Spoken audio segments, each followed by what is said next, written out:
الله الرحمن الرحيم الحمد لله رب العالمين والصلاة والسلام على رسول الله وعلى آله وأصحابه أجمعين وبعد السلام عليكم ورحمة الله وبركاته. Louange Allah subhanahu wa ta'ala, le Seigneur des mondes. Et salut sur le prophète Mohammed sallallahu alayhi wa sallam, sa famille, ses compagnons et tous ceux qui les ont convenablement suivis. Chers auditeurs de la 100.4, nous vous disons tous et toutes assalamu alaikum wa rahmatullahi wa barakatuhu une fois. Nous sommes toujours avec notre éminent Cheikh Barbahari rahimahullah ta'ala à travers son document Sharh al-Sunnah commenté par l'éminent Cheikh Saleh Al-Fawzan hafidahullah ta'ala.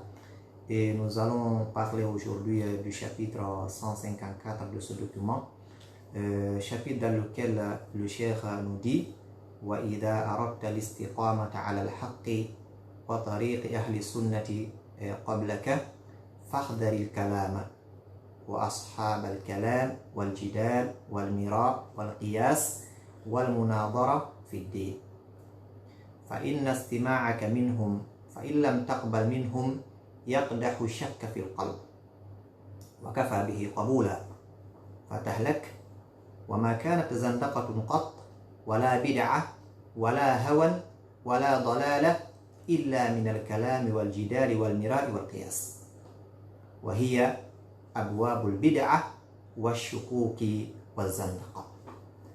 Le Cheikh nous dit dans ce chapitre, rahimahullahu ta'ala, il dit, et si tu cherches la rectitude sur le chemin de la vérité et le chemin qu'ont emprunté les gens de la sunna avant toi, prends garde à la philosophie et ses défenseurs. Si tu veux la rectitude, si tu veux la voie droite, si tu veux le bonheur, prends garde à la philosophie et ses défenseurs. Adeptes du débat, de l'opinion, de l'analogie et de la polémique au sujet de la religion. Il faut t'éloigner de ces gens. Il dit car leur prêter l'oreille même si tu n'acceptes pas ce qu'ils disent, leur prêter l'oreille va faire venir le doute dans ton cœur. Et il te suffira ensuite d'accepter ce doute pour t'amener à la perdition.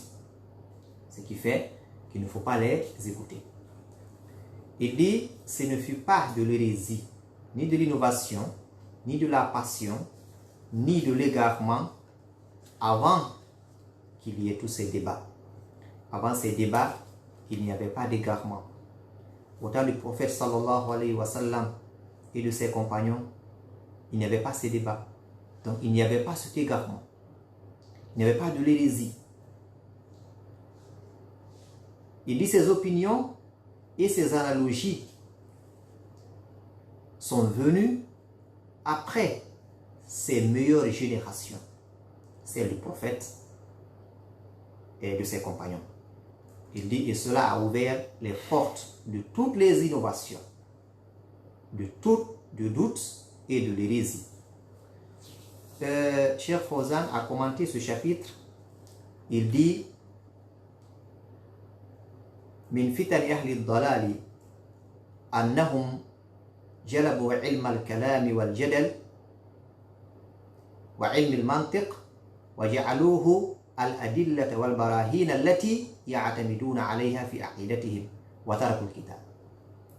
Il est parmi les tentations des gens égarés, il y a le fait de rapporter la philosophie et la science des gens de parole. Ils ont considéré cela comme preuve sur laquelle ils ont basé leurs croyances et leurs convictions. Ils ont délaissé alors le Coran, ils ont délaissé la tradition du prophète sallallahu alayhi wa sallam, qui pour eux ne sert pas de preuve pour croire en Allah subhanahu wa ta'ala. Pour eux, pour croire en Allah, pour avoir la ferme conviction, il faut passer par la philosophie, il faut passer par l'analogie, il faut passer par les disputes. Non. Cette religion, on la comprend à travers le Coran et la sunna du prophète sallallahu alayhi wa sallam. On ne comprend pas cette religion à travers de la philosophie. Non.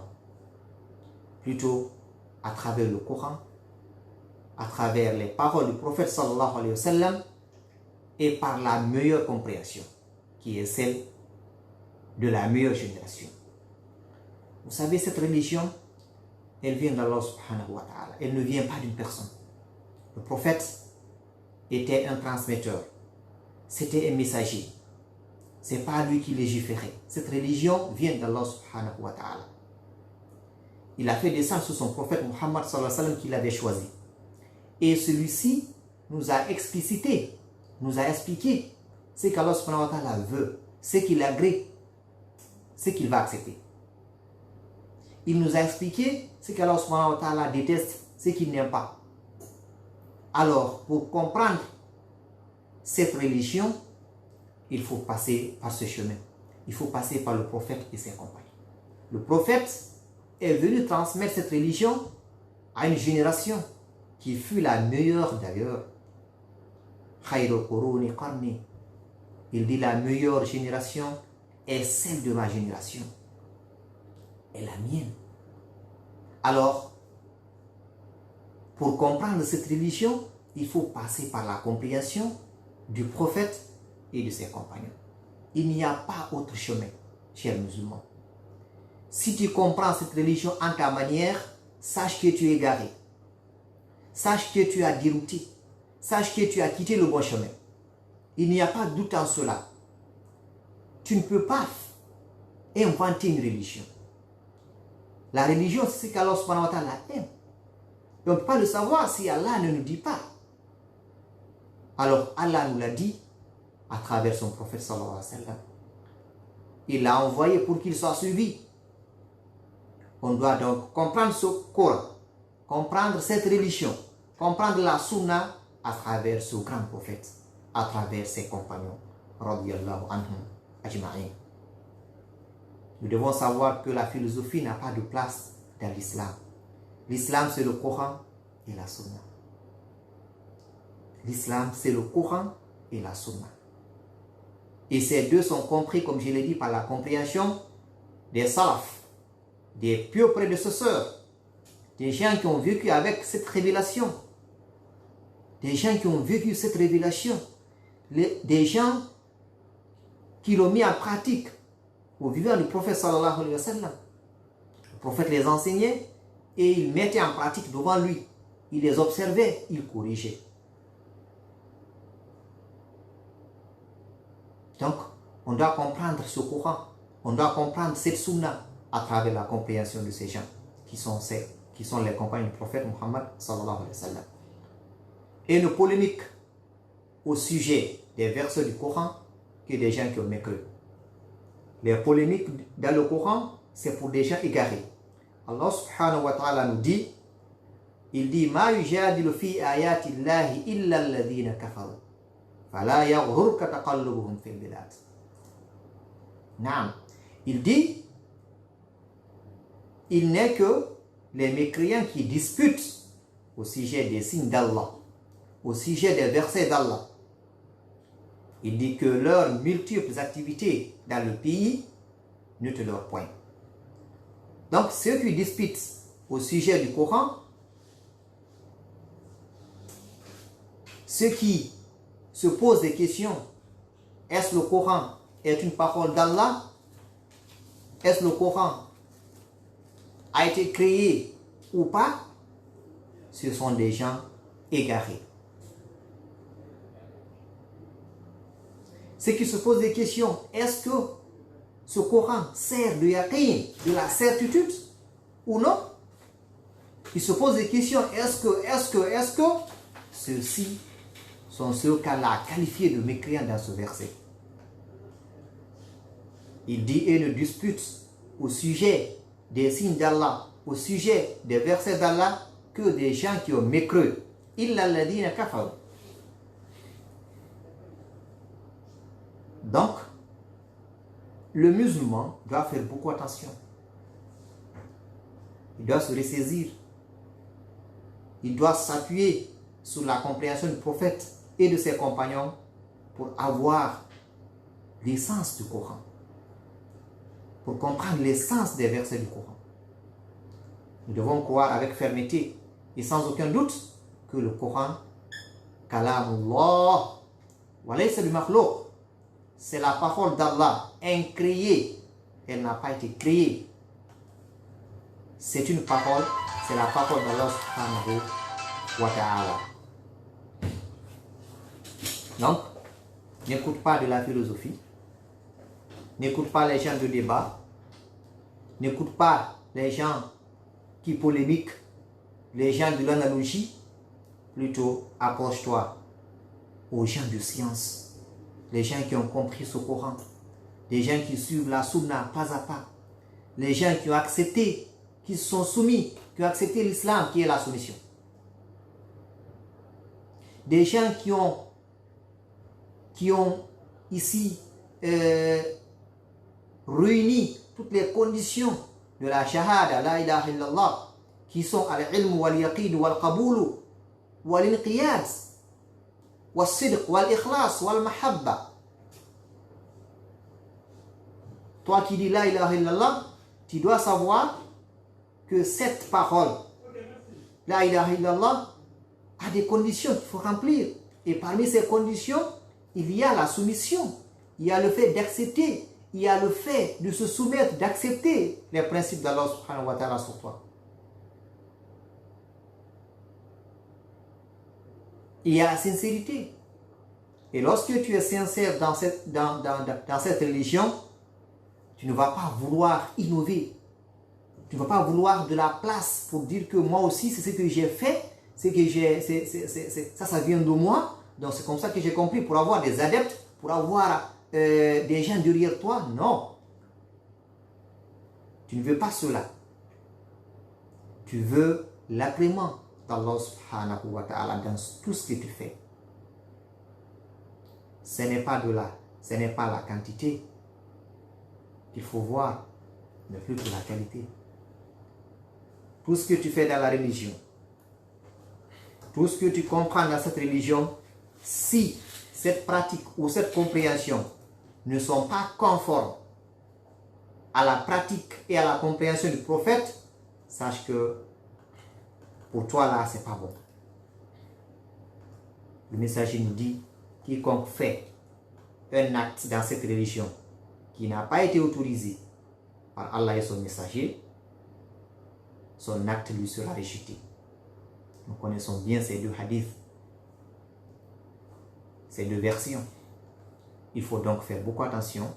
Il faut s'éloigner de ces gens de philosophie qui veulent faire cette philosophie, leur philosophie, dans la compréhension du Coran. Non, il ne faut pas les écouter.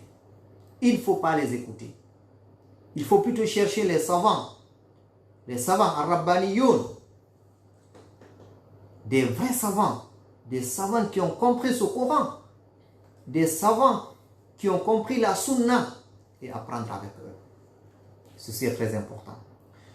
Nous allons continuer toujours avec le Cheikh Barbahari à travers le chapitre 155, dans lequel le Cheikh nous dit Fallah Allah fi nafsik wa alayka bil athar wa ashab al athar wa taqlid fa inna ad-dina innama huwa bit taqlid, yani للنبي صلى الله عليه وسلم وأصحابه رضوان الله عليهم أجمعين ومن قبلنا لم يدعونا في لبس فقلدهم واسترح ولا تجاوز الأثر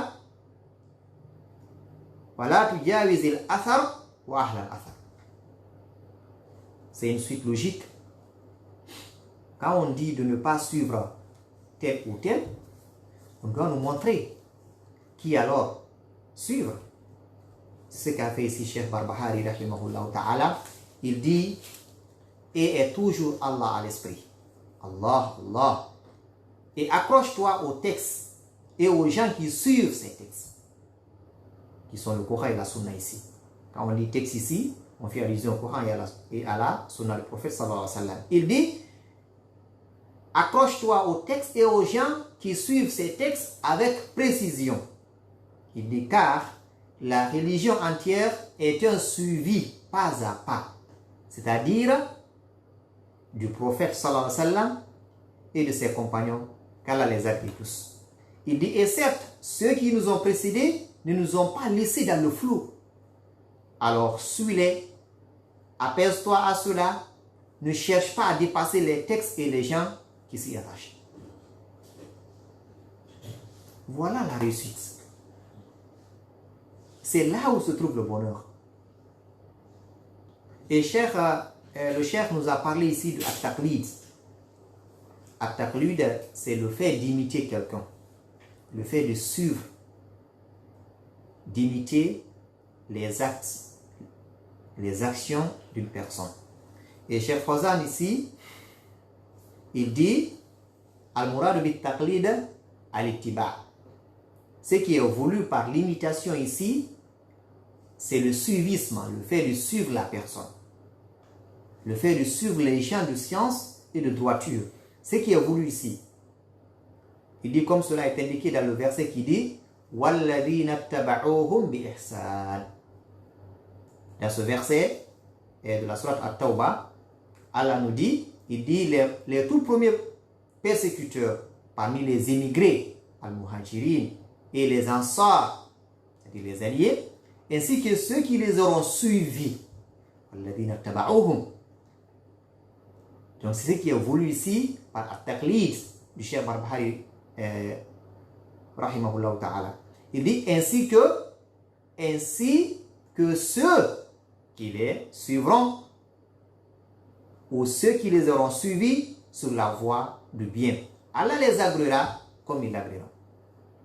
Donc nous voyons que cette religion c'est le suivisme, ce n'est pas de l'innovation. Non, on n'innove pas en islam, on suit. Allah a parachevé cette religion. Cette religion, elle est complète. On n'a pas besoin d'ajouter quelque chose dedans. Non, il s'agit juste de comprendre ce qui est dedans et d'appliquer. Ce qui est cherché dans cette religion.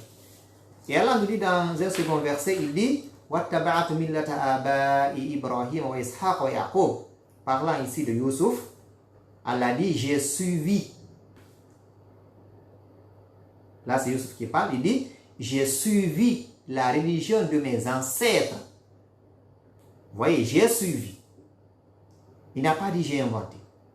Il n'a pas dit j'ai innové. Il dit j'ai suivi. Ce qui est très important. Tout ce que tu fais, comme je le dis toujours, que ce soit une prière, des ablutions, la zakat, le jeûne, le pèlerinage, les sadaqat, tout ce que tu fais, les adkar, les évocations, tout ce que tu fais dans cette religion, si tu veux être récompensé par Allah subhanahu wa ta'ala, tu dois suivre le prophète. C'est ça l'islam. Tu suis. Donc, vous voyez ici, c'est un prophète qui parle.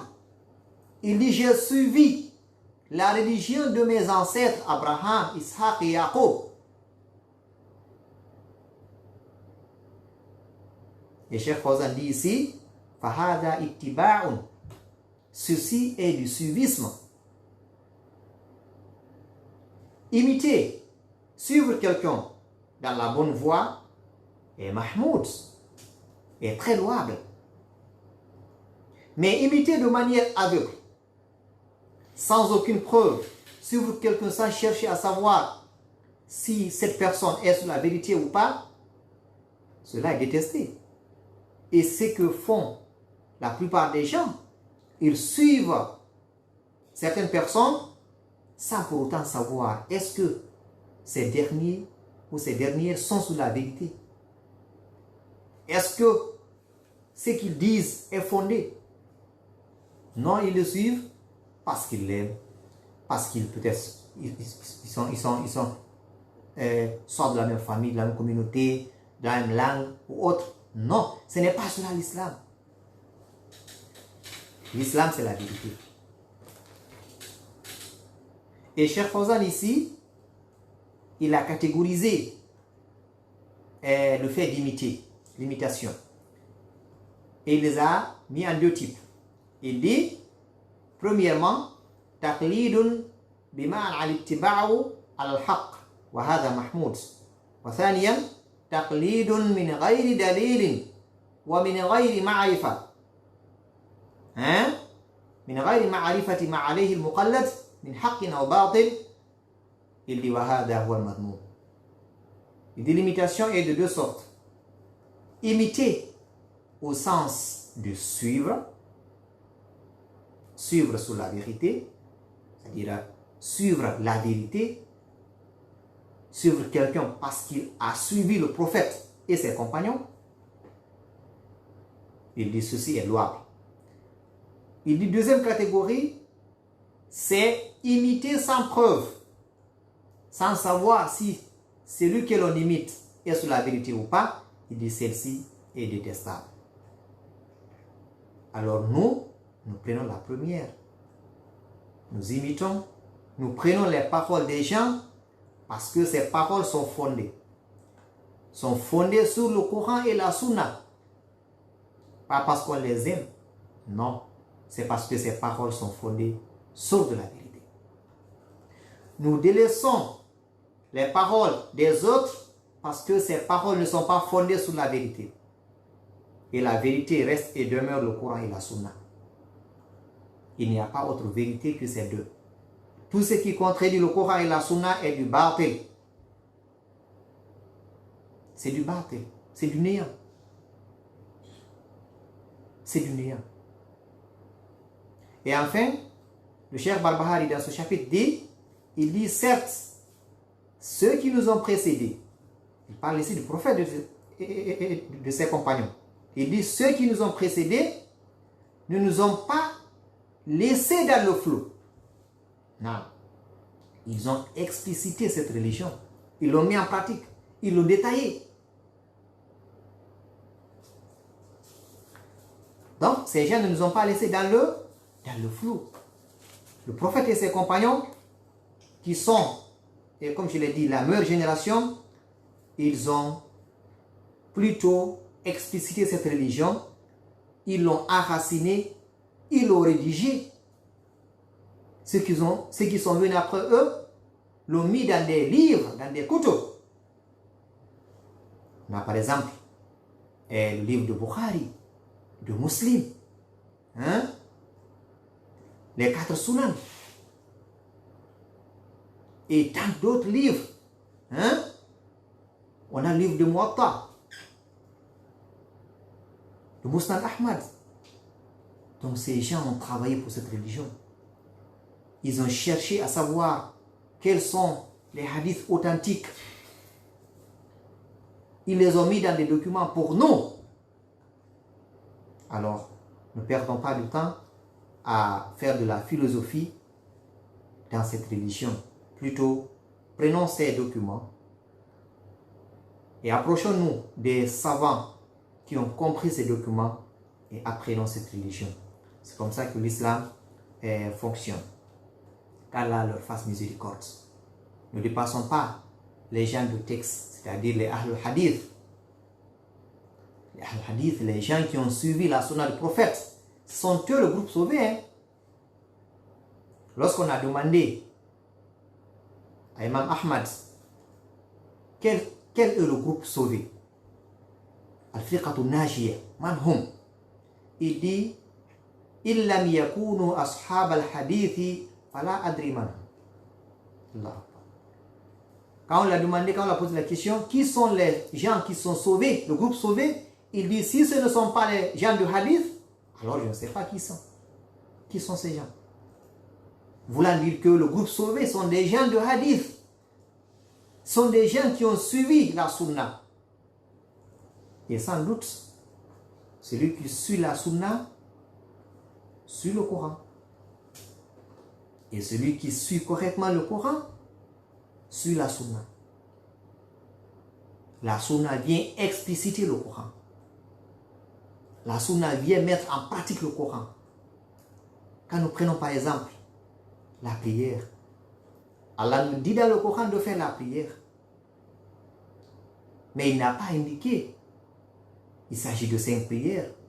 Il n'a pas indiqué la prière de de telle heure et de telle rakat. Non, cela n'est pas indiqué dans le Coran. C'est la sunna qui est venue expliciter cela pour dire que As-Subh, c'est 2 rakats. Al-Dhuhr, c'est 4. Ça, c'est la sunna qui est venue l'expliciter. Et ceux qui disent non, ne suit que le Coran, ne suit pas la sunna, ce sont des gens qui ne prient pas.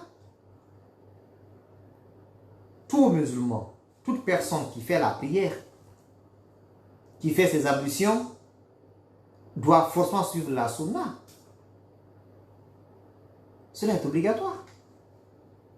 Donc, ce sont des paroles que les gens doivent éviter.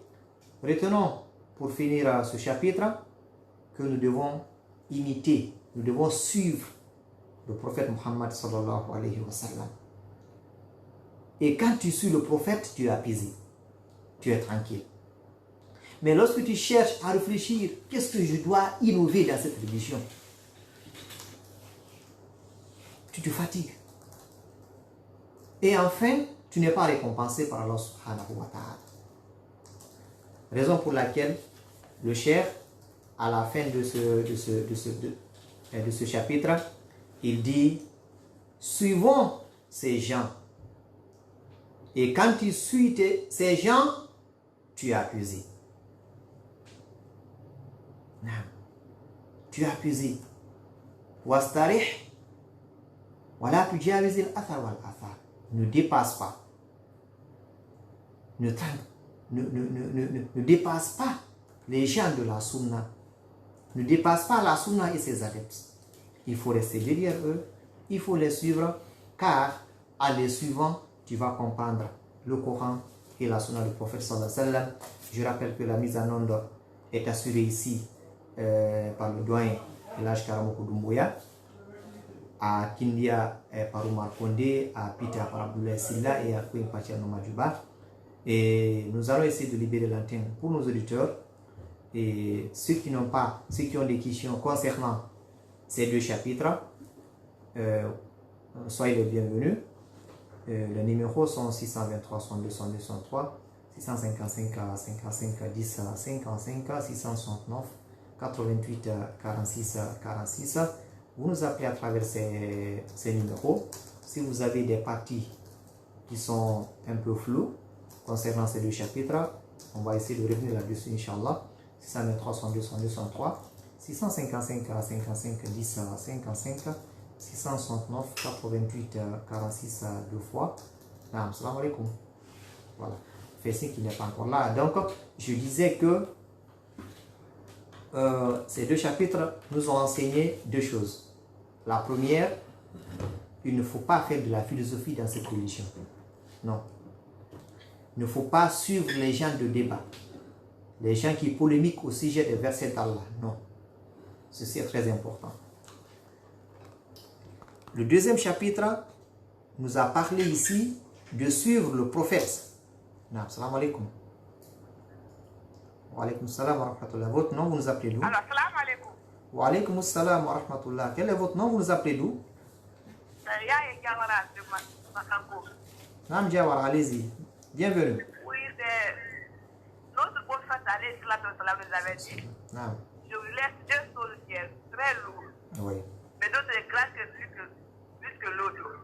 C'était quoi et quoi? Il dit, Voilà. voilà, je crois avoir entendu que le prophète a dit, je vous ai laissé 2 choses. Si c'est ce que moi j'ai compris, oui, le prophète, il a dit que je vous ai laissé 2 choses. Et vous n'allez jamais vous égarer tant que vous suivez ces 2 choses. Il dit le Coran et la Sunna. Donc les 2 choses que le prophète nous a laissées, c'est le Coran, il dit la parole d'Allah et ma Sunna. Donc le Coran et la Sunna. Il dit quand vous suivez ces 2, vous n'allez jamais vous égarer. Et de là, d'ailleurs la sœur, elle nous a rappelé ce hadith, ce qui est très important. Voyez, c'est là la réussite. Il dit, vous n'allez jamais vous égarer tant que vous suivez ces 2 choses. Le Coran et la Sunna. Ça veut dire quoi? Ça veut dire que quand nous laissons le Coran et la Sunna, nous allons nous égarer. Et c'est ce qui arrive aujourd'hui. Et c'est ce qui arrive aujourd'hui. Malheureusement, que les gens, à travers cette épreuve, beaucoup de personnes n'ont pas encore compris. Beaucoup de personnes pensent avoir rejeté cette maladie par leur science, par leurs mesures de barrières et autres. Non. Allah veut nous prouver, Allah veut nous montrer que c'est le Coran et la Sunna. D'ailleurs, toutes les mesures qui sont prises sont des mesures enseignées par l'islam, par cette religion. Le lavage des mains, la propriété, ça c'est l'islam qui l'a enseigné. L'islam te dit de faire 5 fois les ablutions. Tu fais 5 fois les ablutions. Écoute, l'islam te dit de faire les ablutions à chaque fois. Donc la propriété, c'est l'islam qui l'a enseigné. L'islam dit que le plus bas degré de la foi, c'est le fait d'enlever les ordures de la rue. Donc c'est l'islam qui a les solutions. Les confinements que nous voyons, mais c'est l'islam qui l'a enseigné. L'islam te dit que quand tu entends une pandémie dans un lieu, si tu n'es pas dans ce lieu-là, il ne faut pas t'y rendre. Et si tu es, il ne faut pas sortir. Ça, c'est l'islam qui l'a enseigné. Est-ce que cela a été suivi au début de cette maladie? Non. Et les gens étaient obligés de revenir pour appliquer cette pratique religieuse. Alors que cette épreuve soit une science pour nous. Donc le hadith, les deux choses, ma soeur, c'est le Coran et la Sunna. 623, 62, 62, 63, 655, 55, 10, 55, 669, 88, 46, 46. Vous nous appelez à travers ces trois numéros, 623, 62, 62, 63, 655, 55, 10, 55, 669, 88, 46, 46. Naam, salam alaikum. 623, 62, 62, 63, 655, 55, 10, 55, 669, 88, 46, 46. Donc, je disais que le Coran et la Sunna, ce sont les deux choses que nous devons suivre. Alors, dans ces deux chapitres, le cheikh nous a clairement parlé, nous a clairement dit que il ne faut pas suivre les gens de la philosophie, les gens qui polémiquent dans cette religion, mais plutôt suivre le prophète. Plutôt suivre la sunna du prophète sallallahu alayhi wa sallam. Ceci est très important, chers auditeurs. Alors, si nous voulons la réussite, si nous voulons la paix, si nous voulons la tranquillité, si nous voulons la paix du cœur et si nous voulons le paradis, nous devons nous accrocher au Coran et à la sunna. Et cela dans toute la vie, à tout moment et en tout lieu. Ceci est très important. L'islam, certains le disent que l'islam c'est dans la mosquée. Ceci est grave. L'islam c'est une vie. Tu vis l'islam. Tu manges comme l'islam l'a dit. Tu bois comme l'islam t'a enseigné. Tu dors comme l'islam t'a enseigné. Tu portes tes habits comme l'islam t'a enseigné. Tu te rends au travail comme l'islam t'a enseigné. Tu achètes comme l'islam t'a enseigné. Tu vends comme l'islam t'a enseigné. L'islam, c'est une vie. Ce n'est pas une simple prière dans la mosquée. Non. L'islam, c'est toute la vie. C'est une vie. Et c'est la meilleure vie. C'est la meilleure. Alors, nous devons nous accrocher à ce Coran. Nous devons chercher à lire ce Coran, à comprendre ce Coran, à lire ces paroles du prophète sallallahu alayhi wa sallam. Comme je l'ai dit, il y a des documents authentiques de hadith qui sont rédigés pour nous. Cherchons à lire ces documents. Cherchons à apprendre cette religion. Quand nous comprenons l'islam, nous ne voyons pas ce que les musulmans font. Non. Le plus souvent, les gens jugent l'islam par les personnes, par les musulmans. Non. Jugeons l'islam par l'islam lui-même. Qu'est-ce que l'islam te dit? L'islam dit de ne pas mentir. Même si les musulmans mentent, l'islam interdit. L'islam te dit de ne pas causer du tort à autrui. L'islam dit de ne pas médire les gens. L'islam dit de ne pas calomnier les gens. L'islam dit de ne pas manger l'argent des gens, de ne pas détruire les biens des gens, de ne pas insulter les gens. L'islam dit de ne pas prôner des propos de haine, des propos de racisme, d'ethnocentrisme. L'islam interdit. Le prophète dit, l'ethnocentrisme, c'est une chose qui sent mauvais. Il faut t'éloigner de cette chose. Et si les Guinéens, si mes frères et sœurs guinéens pratiquaient cet islam, cette religion, cet islam, c'est-à-dire vous imaginez comment serait la Guinée. Si les Guinéens ne mentaient pas, ne volaient pas, ne trichaient pas, n'étaient pas corrompus, ne pratiquaient pas cette corruption, ce fléau, ne détruisaient pas les biens des gens, n'insultaient pas les gens. Si l'islam pratiquait ce hadith qui dit La yu'minu ahadukum hatta yuhibba li akhihi ma yuhibbu li nafsi, personne d'entre vous ne sera véritablement un croyant jusqu'à ce qu'il aime pour son prochain ce qu'il aime pour lui-même.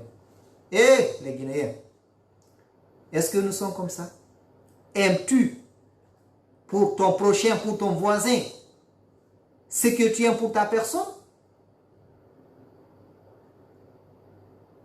À chacun de répondre. Et c'est ce que l'islam nous a enseigné. L'islam te dit, il faut aimer pour ton prochain là, ce que tu aimes pour ta personne.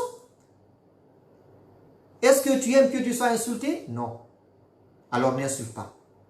Tu aimes que tu sois calomnié? Non. Ne calomnie pas. Tu aimes que tes biens soient détruits? Non. Ne détruis pas celles des autres. Tu aimes qu'on soit injuste à ton égard? Non. Ne sois pas injuste à l'égard des autres. Tu aimes qu'on te trahit? Non. Ne trahis pas les autres.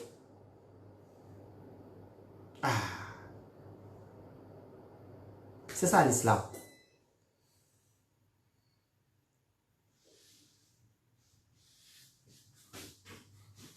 Sur la bonne voie, il n'est pas juste. Je déteste ce qu'il fait. Je le déteste parce qu'il n'est pas juste. C'est comme ça, c'est que l'islam nous a enseigné. L'islam te dit de ne pas jeter les ordures sur la rue. L'islam te dit, regardez ce que l'islam dit. L'islam dit que si tu prépares chez toi de la soupe, si tu n'as pas beaucoup de viande pour partager avec tes voisins, il faut mettre beaucoup d'eau quand même. Il faut leur au moins octroyer cette liquide que tu ne considères pas toi. L'islam te dit de ne pas manger, de ne pas prendre tout ton manger, tout ton repas, alors que ton voisin n'a pas encore commencé, n'a rien. Il faut l'assister. Et si nous vivions comme ça, chers musulmans, chers Guinéens, on n'allait pas se plaindre de cette pauvreté que nous vivons aujourd'hui. L'islam appelle les gens qui ont de l'argent, les riches, à donner la zakat. Et à donner cette zakat-là aux pauvres. Est-ce que ça se fait? L'islam dit aux plus forts de ne pas causer du tort aux faibles. L'islam dit aux gouvernés d'obéir. L'islam dit aux gouvernants d'être juste et équitable. C'est ce que l'islam nous a enseigné. Et ce que chacun de nous prône, la paix, la justice, l'équité, alors que ce sont des paroles seulement. Mettons ces paroles en pratique. Sois d'abord juste à la maison, sois juste dans ta famille, toi père de famille. Que chacun cherche à être juste et équitable, à commencer par sa famille. Alors, ma soeur, toujours, le prophète nous a laissé sur le Coran et la Sunna. Nous sommes pratiquement à la fin de cette émission. Et je rappelle que la mise en onde a été assurée ici à Conakry par Elhaj Karamoko Doumbouya, à Kindia par Kondé Omar, à Pita par Abdoulaye Silla et à Koué Pachano Madiba. Du côté de l'internet, il y avait notre cher Oumar Baylouba. Ici au micro, vous étiez avec votre frère Jalal Karim. Une fois encore, merci, nous vous remercions. Et restez avec bonheur, car la radio bonheur, c'est le bonheur partagé. Qu'Allah nous bénisse, qu'Allah vous bénisse aussi. Wassalamu alaikum wa rahmatullahi wa barakatuh.